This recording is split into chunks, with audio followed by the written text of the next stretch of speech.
السلام علیکم ناظرین، اگست کا مہینہ شروع ہوتے ہی لوگ جشن آزادی کی تیاریوں میں لگ جاتے ہیں۔ آئیے ہم عوام سے پوچھتے ہیں کہ وہ تاریخ پاکستان کے حوالے سے کتنا جانتے ہیں۔ 14 اگست قریب آتا ہے تو لوگ 14 اگست کی تیاریوں میں مشغول ہو جاتے ہیں، تو آپ 14 اگست کے بارے میں کیا کہنا چاہیں گے؟ ہم یہی کہنا چاہیں گے بھائی، انشاءاللہ یہ ہمارا قومی تہوار ہے تو ہم اس کو اچھے طریقے سے منائیں گے۔ پاکستان زندہ باد۔ 14 اگست کو انشاءاللہ جو ہم سے گھروں میں ہم خوشیاں مناتے ہیں اپنے ملک کے تہوار کے لیے۔ پاکستان کے پہلے وزیر اعظم کا نام کیا تھا؟ پاکستان کے پہلے وزیر اعظم کا نام لیاقت علی خان۔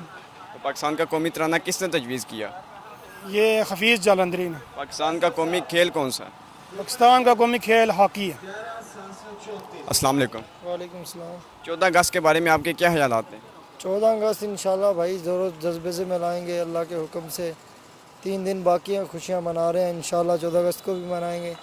جھنڈے وغیرہ لگائے ہیں گھر میں؟ جھنڈے گھر میں لگائے ہیں بھائی، موٹر سائیکل پہ لگائے ہیں، ابھی اور بھی لینے آئے ہیں۔ پاکستان کے پہلے وزیر اعظم کا نام کیا تھا؟ پاکستان نہیں پتہ۔ تو آپ 14 اگست کے بارے میں کیا کہنا چاہیں گے؟ 14 اگست کے حوالے سے میں یہ کہنا چاہوں گا کہ جناب تمام پاکستان اور آزاد کشمیر کے رہنے والے ہر بندے کو میری طرف سے جناب 14 اگست مبارک ہو۔ پاکستان کا قومی ترانہ کس نے لکھا؟ حفیظ جلندری نے۔ جی 14 اگست ہمارے لیے ایک یادگار یہ دلاتا ہے کہ ہم اس دن ہمیں آزادی ملی تھی اور ہمیں چاہیے کہ ہم سب خوشی کے ساتھ آزادی منائیں اور اس آزادی کو ہم ضائع نہ کریں، اس کے اوپر کام کیا جائے ہمارا۔ آپ 14 اگست کے بارے میں کیا کہنا چاہیں گے؟ جی میں خود تو ملازم ہوں، لیکن 14 اگست دھوم دھام سے منائیں گے انشاءاللہ۔ 14 کے بجائے 13 اگست کو اپنے گھر پہ جھنڈے وغیرہ بھی لہرائیں گے اور اپنی گاڑیوں وغیرہ پہ بھی لہرائیں گے اور انشاءاللہ دھوم دھام سے قومی ترانہ۔ 14 اگست کے بارے میں یہی کہنا چاہتا ہوں کہ آزادی بڑی نعمت ہے، آزادی بہت مشکل سے ملتی ہے، تو اس لیے پرجوش طریقے سے منانا چاہیے سب بچوں کو اور بڑوں کو، سب کو مل کر جو ہے نا اپنے ملک کی آزادی کے جو جشن جو ہے وہ بہت ہی اہمیت رکھتا ہے، اس لیے سب کو پرجوش طریقے سے آزادی منانا چاہیے۔ تو جھنڈے وغیرہ لگائے ہیں آپ نے گھر میں؟ جی جھنڈے لگائے ہیں سب۔ پاکستان کے پہلے وزیر اعظم کون تھے؟ لیاقت علی خان صاحب تھے۔ تو پاکستان کا جو قومی ترانہ وہ کس نے تجویز کیا؟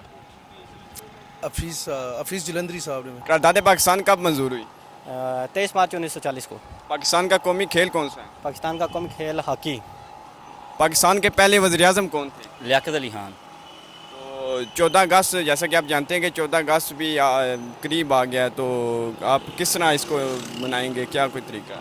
بس جوش و جذبے سے اور SOP کا خیال رکھنا چاہیے، اور یہ ہمارے لیے امن کا ایک پیغام دے رہا ہے۔ تو جیسے ہمارے بڑوں نے قربانیاں دی ہیں 14 اگست کے لیے، تو ہمیں بھی آپس میں بھائی چارہ رکھنا چاہیے، ایک دوسرے کے ساتھ چلنا چاہیے، اس میں ہمارے ملک کی ترقی ہوگی۔ پاکستان زندہ باد۔ جشن آزادی بھی قریب ہے، تو آپ اس کے بارے میں آپ کے کیا خیالات ہیں؟ آپ اس جشن آزادی کے حوالے سے یہ ہے کہ کشمیر میں الحمدللہ 70 سال سے پاکستان کے ساتھ، جیسے پاکستان نے کشمیری عوام کا ہمیشہ ساتھ دیا ہے، تو کشمیری عوام بھی ہمیشہ شروع سے، جب سے ہم چھوٹے سے ہم دیکھتے ہیں کہ پرجوش انداز میں ہمیشہ 14 اگست کو مناتے ہیں، اور ہمیں بڑی خوشی ہوتی ہے کیونکہ پاکستان اور کشمیر یہ دونوں ایک ہیں، کیونکہ ہمارا جو رشتہ ہے وہ لا الہ الا اللہ محمد رسول اللہ۔ ناظرین، آپ نے جانی عوام کی رائے۔ عوام کا یہی کہنا ہے کہ آزادی ایک بہت بڑی نعمت ہے جس کو ہمیں نہیں بھولنا چاہیے اور اس کو بھرپور طریقے سے بنانا چاہیے۔ عماد چودھری کو دیجیے اجازت، لانے کے بعد۔